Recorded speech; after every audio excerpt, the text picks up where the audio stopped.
मतलब का रिश्ता। दिल छूने वाली कहानी। एक गांव में एक बड़ा साहूकार रहता था। साहूकार बहुत पैसे वाला था। आसपास के कई गांव में उसका बड़ा नाम था। लेकिन इस साहूकार को अपने पैसों का, अपने रुतबे का और अपने नाम का बड़ा ही घमंड था। वह अपने नाम को बनाए रखने के लिए बहुत ज्यादा सोचता था और बिना किसी के भावनाओं की कद्र किए वो सब करता था जो उसे अच्छा लगता था कि करना चाहिए।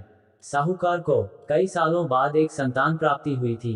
साहूकार ने अपने इस खुशी को मनाने के लिए अपने घर पर एक बहुत बड़ा कार्यक्रम रखा, जिसमें उसने आसपास के गांव के सभी अमीर लोगों को और सिर्फ ऐसे रिश्तेदारों को जो पैसे वाले थे बुलाया था। पास के ही गांव में साहूकार की सगी बहन भी रहती थी, क्योंकि इन दिनों उसकी आर्थिक परिस्थिति कुछ अच्छी नहीं थी, इसलिए उसने अपनी बहन तक को इस कार्यक्रम के लिए नहीं बुलाया। साहूकार ने जिस कार्यक्रम का आयोजन किया था वह इतना भव्य था और इसके अलावा उसमें इतने प्रसिद्ध और अमीर लोग आने वाले थे कि इस कार्यक्रम की चर्चाएं हर गांव में होने लगी। यह खबर उस साहूकार की बहन तक भी पहुंच गई। बहन को यह जानकर बहुत ज्यादा खुशी हुई कि इतने सालों बाद उसके भाई को आखिरकार संतान प्राप्त हो ही गई। बहन ने सोचा कि भाई गलती से उसे इस बारे में बताना भूल गया होगा और अपनों को भला कोई न्योता देता है। भोली बहन ने अपने भाई के यहाँ उस कार्यक्रम में जाने की तैयारियां शुरू कर दी। जिस दिन वह कार्यक्रम था उस दिन बहन सुबह सुबह ही अपने भाई के घर जाने के लिए निकल पड़ी। रास्ते में अपने पुराने मैले कपड़े देख उसे ख्याल आया कि अगर किसी और के घर जाना होता तो मैं ऐसे कपड़ों में जाने की सोचती भी नहीं, लेकिन मैं तो मेरे अपने घर, मेरे मायके जा रही हूँ। वहां मुझे ये सब सोचने की कोई जरूरत नहीं है। जैसे ही वह अपने मायके पहुंची, वहां का भव्य आयोजन देखकर वह बहुत खुश हो गई और उसे अपने भाई पर बहुत गर्व हुआ। वहां पर वह जल्दी से जल्दी अपने भाई को मिलकर उसकी खुशी में शामिल होना चाहती थी। वह तुरंत सीढ़ियां चढ़कर घर के अंदर प्रवेश कर गई।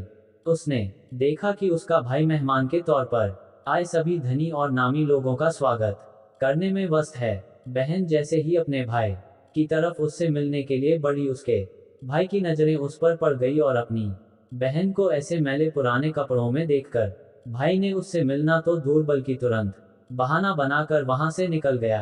बहन ने सोचा इतने लोगों में बेचारा अकेला भाई क्या क्या करे, जरूर उसे कुछ काम याद आया होगा इसलिए वहां से चला गया होगा। बहन बाद में अपनी भाभी से मिलने गई। भाभी ने उसका स्वागत किया और उसे खाना खाने के लिए आग्रह किया। बहन ने सोचा ठीक है, पहले खाना खा लेती हूँ, फिर बाद में आराम से भाई से मिल लूंगी। बहन खाना खाने के लिए पंगत में बैठी। भाई ने देखा कि अपने सभी धनवान मेहमानों के बीच उसकी गरीब बहन बैठी हुई है। सभी कीमती पोशाक पहने लोगों के बीच उसकी बहन जो पुराने मेले कपड़े पहनकर बैठी थी, यह साहूकार से देखा नहीं गया। उसने अपनी बहन को अपने पास बुलवाया, भला बुरा सुनाया और वहां से जाने के लिए बोला। बहन ने अपने सपने में भी नहीं सोचा था कि उसके साथ कभी ऐसा व्यवहार भी हो सकता है, और वह भी उसके खुद के मायके में। अपना अपमान होने के बाद बहन तुरंत अपने घर ससुराल जाने के लिए चल पड़ी। बहन इस बात को पचा ही नहीं पा रही थी कि उसके अपने भाई ने उसके साथ इतना बुरा व्यवहार किया। उसकी आंखों से आंसू नहीं थम रहे थे। रास्ते में उसे अपनी पुरानी दोस्त मिली। उस दोस्त ने उसे रोने का कारण पूछा। हालांकि बहन उसे कुछ भी नहीं बताना चाहती थी, लेकिन दोस्त के बार बार पूछने पर उसने उसके साथ हुई सारी घटना उसे बता दी। उसकी दोस्त एक समझदार महिला थी और काफी प्रैक्टिकल सोचने वाली थी। उसने कहा, अगर तुम मेरी बात मानो तो एक दिन तुम्हारा भाई खुद तुम्हें अपने यहाँ बुलाएगा और तुमसे माफी मांगेगा। बहन ने उसे कहा कि मैं तुम्हारी हर बात मानूंगी, बताओ मुझे क्या करना होगा। दोस्त ने कहा कि तुम इस अपमान को, इस दुख को एक दिशा दे दो और कोई गृह उद्योग शुरू कर दो, उसमें इतनी मेहनत करो कि उस काम में तुमसे अच्छा कोई भी ना हो। बहन को अपने दोस्त की बात सही लगी। उसने घर पहुंचकर अपने आंसू पोंछ कर उसी दिन से एक गृह उद्योग शुरू किया। उसने दिन रात मेहनत की, अपने साथ कई और गांव की महिलाओं को जोड़ा और देखते ही देखते उसका गृह उद्योग चल पड़ा। कुछ ही सालों में आसपास के 50 गांव में उसका नाम और रुतबा काफी बढ़ गया और अब वह पैसों के मामले में अपने भाई से भी ज्यादा अमीर बन गई।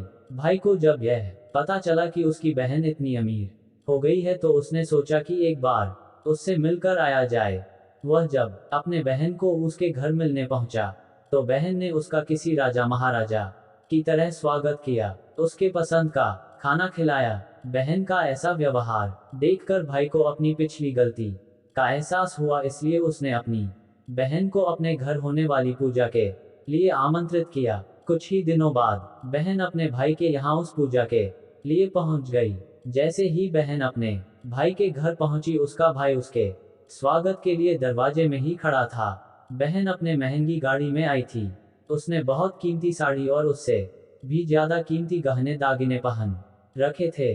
बहन का ऐसा ठाठ बात देख कर सिर्फ भाई नहीं बल्कि उसका पूरा गांव दंग रह गया। भाई दौड़कर आया और बहन की गाड़ी का दरवाजा खोलकर उसे बाहर आने के लिए कहा और बड़े प्यार से उसे पूजा का प्रसाद ग्रहण करने के लिए बुलाया। बहन को इस बार 12 पकवान परोसे गए थे। चांदी की थाली में उसे खाना दिया गया था, साथ में एक सोने की चम्मच भी रखी गई थी। उसके बैठने के लिए बेशकीमती सिंहासन रखा गया था। बहन को यह सब देखकर उसके वह पुराने दिन याद आ गए, जब भाई ने उसे बिना खाना खिलाए ही भला बुरा कहकर वापस लौटा दिया था।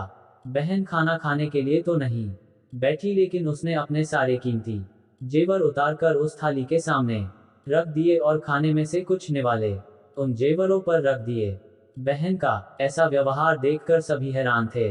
किसी को नहीं समझ में आ रहा था कि बहन ऐसा क्यों कर रही है, आखिर वह क्यों उन जेवरों को खाना खिला रही है। जब सभी ने उससे पूछा कि वह क्यों ऐसा कर रही है, तब बहन ने सबके सामने बताया कि आज जो उसका इतना मान सम्मान हो रहा है, वह दरअसल उसका नहीं, उसके इन्हीं कीमती दाग जेवरों और कपड़ों का हो रहा है। क्योंकि मैं तो अभी भी वही पुरानी साहूकार की बहन ही हूँ। अगर कुछ बदला है तो वह मेरी परिस्थिति है, मेरे बेशकीमती कपड़े और जेवर है।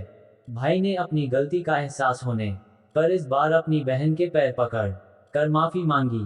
बहन जो पहले भी अपने भाई से निस्वार्थ प्रेम करती थी, उसने अपने भाई को माफ कर दिया और उसे गले से लगा लिया। दोस्तों, पैसे सिर्फ हमारे जीवन को सरल बनाने के लिए है, जबकि रिश्ते जीवन में मिले किसी वरदान की तरह है। अगर उन्हें सच्चे मन से और निस्वार्थ भाव से निभाई जाए। पैसे खर्च हो जाए तो आप बाद में भी कमा सकते हैं, मगर रिश्ते टूट जाए तो दुनिया का सारा धन भी आपको उन्हें वापस नहीं दिला सकता। दोस्तों, उम्मीद करता हूँ मतलब का रिश्ता कहानी आपके भी दिल को छूने में कामयाब रही होगी।